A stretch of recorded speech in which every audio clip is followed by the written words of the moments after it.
I'd been working from home for years. The pandemic changed the market, but for me, it was convenient. No commutes, no water cooler talk, no obligations. Just me, my laptop, and silence. Silence I had chosen after the loss. My daughter, Ari. Her death wasn't unexpected, but that didn't make the weight any lighter. It was a long decline, slow and cruel. Day by day, I felt myself fading with her.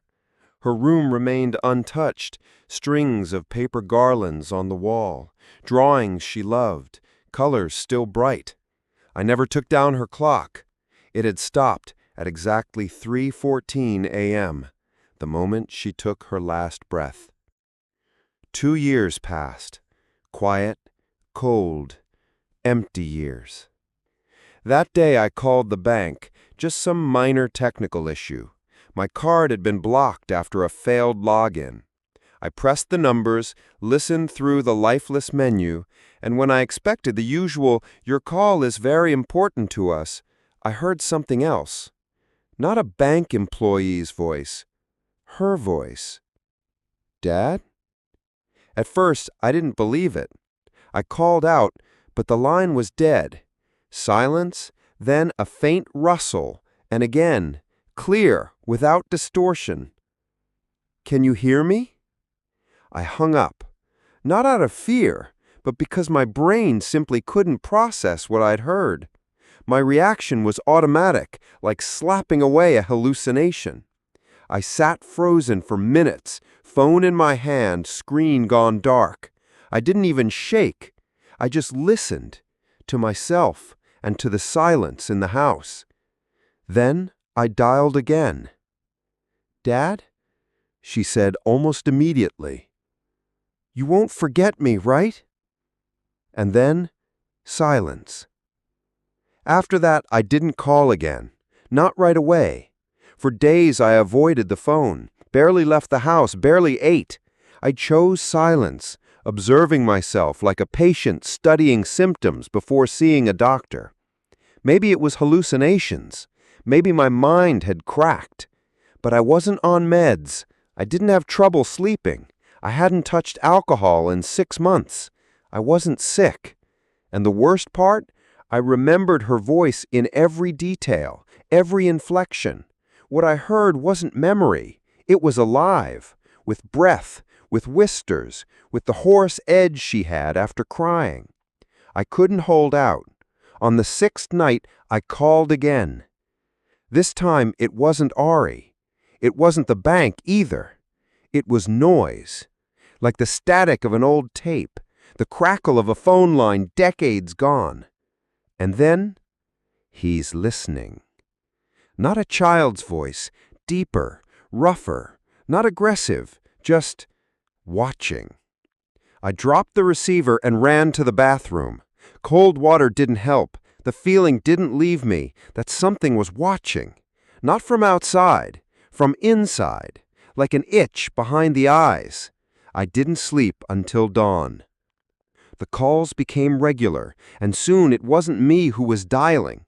Every night at 3:14, my phone would call the bank on its own, and Ari's wall clock, the one that had stopped years ago, would start ticking again. It always froze right after the call. It became a ritual. No matter how I turned the phone off, hid the battery, or left it outside the house, it rang, and I heard her. Sometimes she laughed, sometimes she cried, sometimes she repeated the same words she used to say before bed. "Will you leave the light on?" Or, "I don't want to go back to the dark." And sometimes she said things I had never heard before. "Someone else is here, Dad. He doesn't speak. He just wants to stay close." I tried to document it, bought a recorder, taped every call. But every night, the recordings were empty. Not static, not noise, nothing, as if the air itself had gone silent. When I called the bank from another number, the operator politely assured me the line was fine, then asked if I'd like to rate their service. I told him the line was perfect, and hung up. Other things began to shift. At night, the walls seemed damp, but only at night. My coffee mug in the morning was never where I left it. Ari's room, locked each night, was always open by dawn. Then the keys disappeared. And worst of all, the mirrors. I began to see her, not directly, just in the edges, in shadows, in the instant when the light shifted. A flicker, and her eyes, too close, wet with tears, but not sad, empty. I went to a priest. He looked at me like a man trying to escape grief with superstition. He said, "Your daughter is in heaven." I didn't answer, but I knew he was wrong. Because what I heard at night was no heaven, no angels singing, no light, only thick, suffocating dark, and something breathing in it. On the 23rd day since the first call, Ari's words changed. "He wants to come through, Dad. He wants to be with you." "Who?" I asked.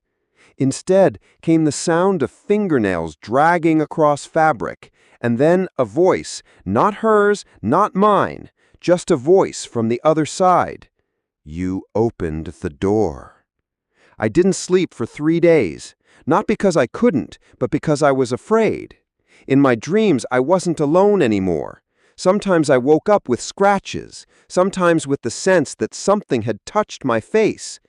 I went to a psychiatrist, told him everything. He prescribed antipsychotics, said the brain invents ghosts to give loss a meaning. I nodded, took the pills, but the calls didn't stop. They got clearer. One night I didn't hear her voice. I heard mine. "You have to go back." It was my voice, flat, cold, recorded, and inside it a kind of final certainty. I sat there with the phone in my hand while it went on. "They didn't take her. You left her." And then I remembered. That night, 3:14. I was there when the monitors screamed.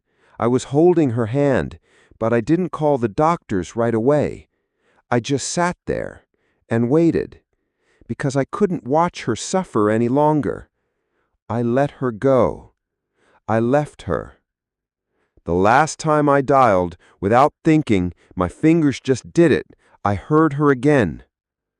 "Dad, he's already here." "Why?" I asked. And she answered, "Because he's you." And in that moment I understood. I hadn't been speaking with her. I'd been listening to the remains of myself, the one who let her go, the one who couldn't hold on. The voice wasn't mine or hers. It was the loop itself, a chain, a circle. On the other side wasn't the afterlife, wasn't another world, just another version of me, the one who never stopped, the one who kept calling again and again, in every reality, every night, just to hear her one last time.